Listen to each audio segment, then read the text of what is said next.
नमस्कार मित्र हो, मी गार्गी. माझ्या शब्द निरंतराच्या प्रवासात तुम्हा सर्वांचं मनापासून स्वागत. चितमपल्ली सरांनी लिहिलेल्या जंगलाचं देणं या पुस्तकाचा परिचय मी आपल्याला काही दिवसांपूर्वी करून दिला होता. तर त्याच पुस्तकातील एक छानसा लेख आज आपण सोबत अभ्यासू. चिंचा आल्यात पाडाला हा लेख 1976 साली अमृत या दीपावली विशेषांकामध्ये सर्वप्रथम प्रकाशित झाला होता.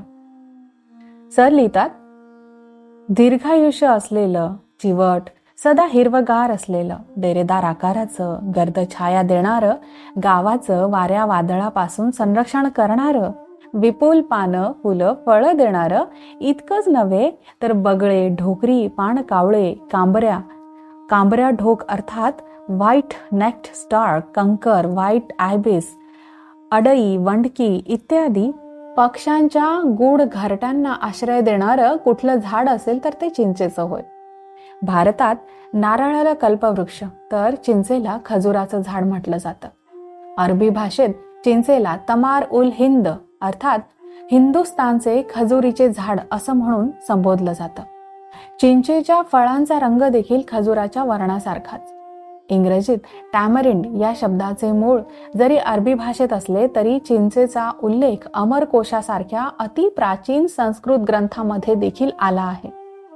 तीनतिडी अर्थात चिंचांबलिका म्हणजे चिंचेची 3 नावे आहेत. तीनतिडी, चिंचा व अंबलिका. भंडारा जिल्ह्यामध्ये 35,000 तळी आहेत. या तलावांच्या प्रदेशात 9 लाखांवर चिंचेची झाडं आहेत. हे क्वचितच कोणाला ठाऊक असेल. जिथं पिकतं तिथं विकत नाही म्हणतात. कुठंही एखाद्या उंच डोंगरावर जाऊन उभे राहा, तुम्हाला दूरवर दिसतील ती चिंचेच्या राईत वसलेली लहान मोठी गावं. त्यातून डोकावत असलेली मंदिराची शिखरं. काही ठिकाणी विशाल चिंचेच्या मोठ्या राया आहेत. अगोदर राई वाढली की गाव वसलं हे सांगणंही कठीण जातं. वाटतं विविध हिरव्या वर्णाची झाक असलेले जणू ढगच गावाला व्यापून राहिले आहेत. वृक्षाला कोवळी पालवी फुटू लागली की वाटतं वैडूर्य मण्यांचे घुमट गावामध्ये उभे आहेत. नंतर त्यांचा वर्ण हिरव्या रत्नासारखा दिसू लागतो. चिंचेला एप्रिल-जून महिन्यात फुलं धरू लागतात. त्या फुलांबरोबर दिसू लागतात बगळे, ढोकरी, पाणकावळे यांचे गोदे. ग्रह नक्षत्रांनी निळं आकाश जसं शोभावं तसं पांढऱ्या, बदामी, काळ्या पक्ष्यांनी हे वैडूर्य मण्यांचे घुमट शोभू लागतात. ज्ञानेश्वरांनी अशा अद्भुत सारंगागाराचे अर्थात हेरॉनरीचे मोठे मार्मिक वर्णन केले आहे. बगळे, ढोकरी हे प्रामुख्याने चिंचेच्या झाडावरच का घरटी करतात हे पक्षीशास्त्राला पडलेलं कोडं आहे. 150 झाडांपैकी काही मोजक्या झाडांवरच त्यांची विपुल घरटी का असतात हेही पुन्हा एक गूढ. अशी सारंगागारे नवेगाव राष्ट्रीय उद्यानातील जांभडी व पवनी या नवेगाव तलावाकाठच्या गावामध्ये आढळून आली. तसेच इटिया डोहाच्या परिसरातील बोंडगाव व इतर गावातूनही दिसून आली. जांभडी येथील सारंगागार नवेगाव राष्ट्रीय उद्यानाचे भूषण आहे, तर त्या गावच्या समृद्धीचे प्रतीकही. त्या गूढ विस्तीर्ण जलाशयाकडे पाहतच राहावं. सूर्य अस्ताला गेला असला तरी तो स्वयंभू जलाशय कुठल्या तरी अनामिक तेजाने उजळलेला वाटतो. पाण्यात पडलेल्या हिरव्या निळ्या पर्वतमालांच्या छाया संधी प्रकाशामध्ये मनाला मोह पाडतात.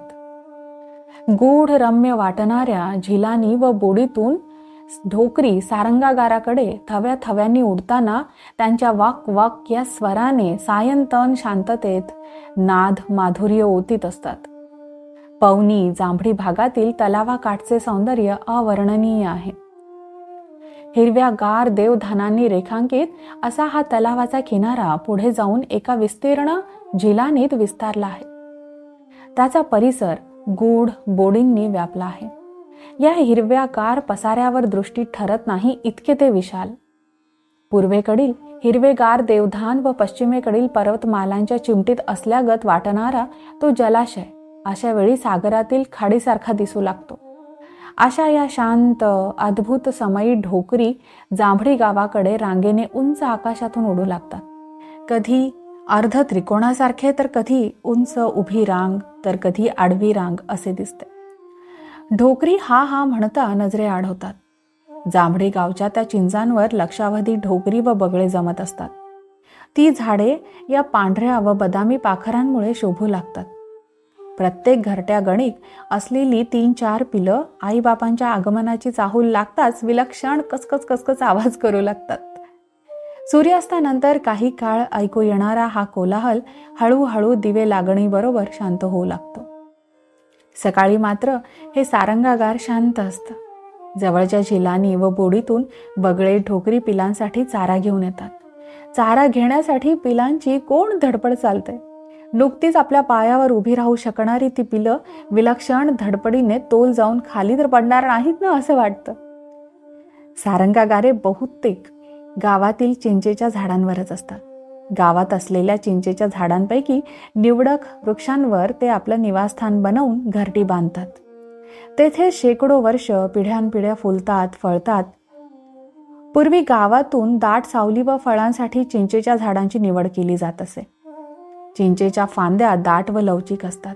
पिसाप्रमाणे दिसणारी हिरवी पाने विपुल असतात. त्या घनदाट पालवीतून त्यांची नवजात पिलं खाली जमिनीवर पडण्याची शक्यता तशी कमीच. गावाबाहेर रस्त्याच्या कडेने असलेल्या चिंचेच्या झाडावर ते घरटी बांधत नाहीत, कारण तिथे दिवसा कावळे, मोरघारी त्यांची अंडी खातात, तर रात्री घोबडे व वटवाघळांचा त्यांना उपद्रव होतो. हा त्रास टाळायचा तर गावाचा आश्रय घेणंच त्यांना जास्त योग्य वाटत असावं.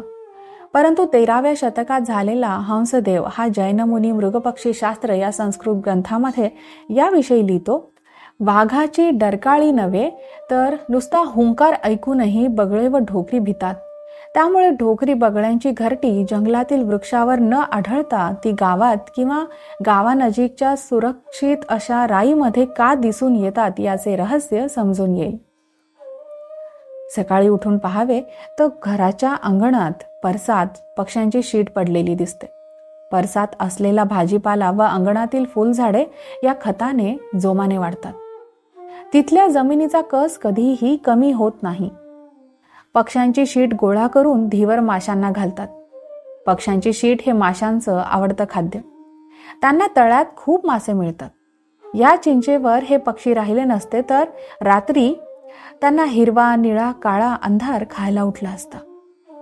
परंतु या आनंददायी पक्ष्यांनी त्या वृक्षांची तसेच त्या गावची समृद्धी द्विगुणित केली आहे. जंगलातील एकट्या दुकट्या चिंचेवर किंवा रस्त्याच्या दुतर्फा मैलोगणती असलेल्या या चिंचेवरही हे पक्षी घरटी का करीत नाहीत याचे आश्चर्य वाटते. ज्या चिंचेच्या राईत गावे वसली आहेत त्यावरच हे पक्षी घरटी बांधतात. चिंचेबद्दल चांगल्या वाईट लोककथा ऐकण्यात येतातच. चैतन्य महाप्रभूंना या वृक्षाखालीच बोध प्राप्त झाला व हा चिंचेचा वृक्ष आज वृंदावनामध्ये आहे असे सांगतात.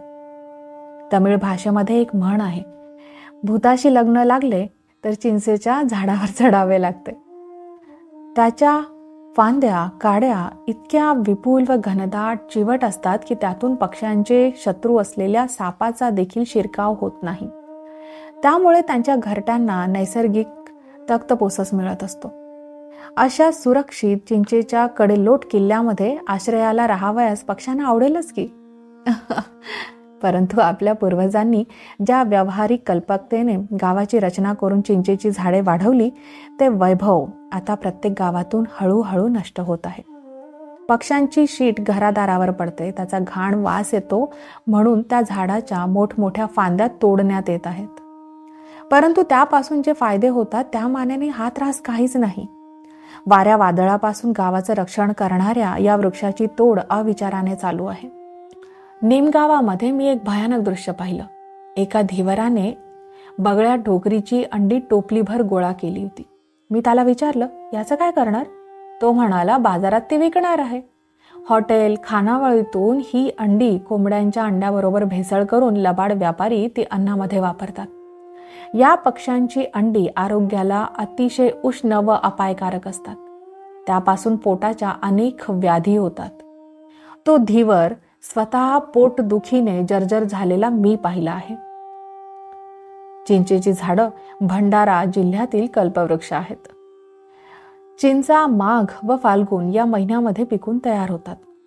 त्या बहुपयोगी आहेत. चिंचेमध्ये ज्या बिया असतात त्यांना चिंचोके म्हणतात. चिंच भाज्या वगैरे बहुतेक पदार्थांमध्ये घालावी लागते. भातावर घेण्याकरता चिंचेच्या कोवळ्या पाल्याची भाजी करतात, फुलांची चटणी करतात. रेशीम रंगविण्यासाठी चिंचेच्या पानांचा उपयोग होतो. तर चिंचोके हे गरीब लोकांचे अन्न आहे. सूत, ताग व लोकरीच्या धाग्यासाठी चिंचोक्यापासून खळ तयार केली जाते. त्याचे उत्तम तेलही निघते. तेलाचा उपयोग बाहुल्या व मूर्ती रंगविण्यासाठी केला जातो. चिंचेचे लाकूड चिवट व टिकाऊ असतं. त्यापासून बैलगाड्यांची चाकं, कुऱ्हाडीचे दांडे तयार केले जातात. तेलाच्या घाणी व ऊसाचे चरख यांचे बरेचसे भाग या लाकडाचे बनविलेले असतात. चिंचेच्या रूपाने गावात जणू आरोग्य नांदतं. तो नित्य औषधे देणारा वैद्यच असतो.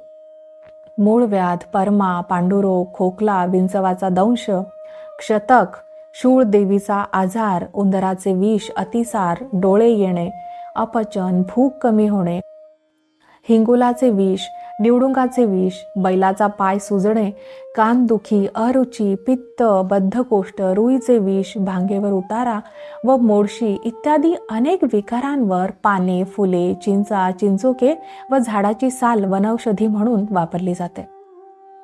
ही त्यांची बहुमोल उपयुक्तता पाहून राज्य सरकारने आता चिंचेची झाडं तोडण्यावर बंदी घातली आहे.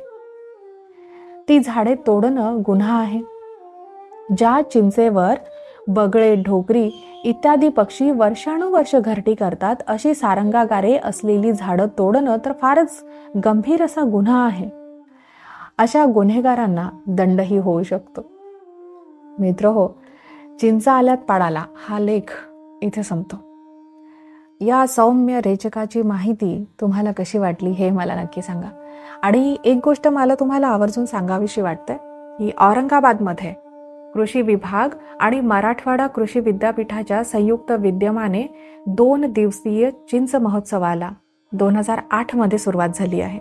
तर या उपक्रमामध्ये तुम्हालाही जर हातभार लावायचा असेल तर मी तुम्हाला अशी विनंती करेल की सरांचे हे पुस्तक तर जरूर वाचा, पण सोबतच जमेल तिथे सुयोग्य ठिकाणी कमीत कमी 10 चिंचेची रोपं लावा आणि शक्यतोवर त्यांचं जतन करा. आता मी आपली रजा घेते. आपण लवकर भेटू एका सुंदरशा पुस्तकासह किंवा एखाद्या छानशा लेखासह. तोपर्यंत आजच्या या लेखावर नक्की चिंतन करा आणि भरपूर वाचन करा. धन्यवाद.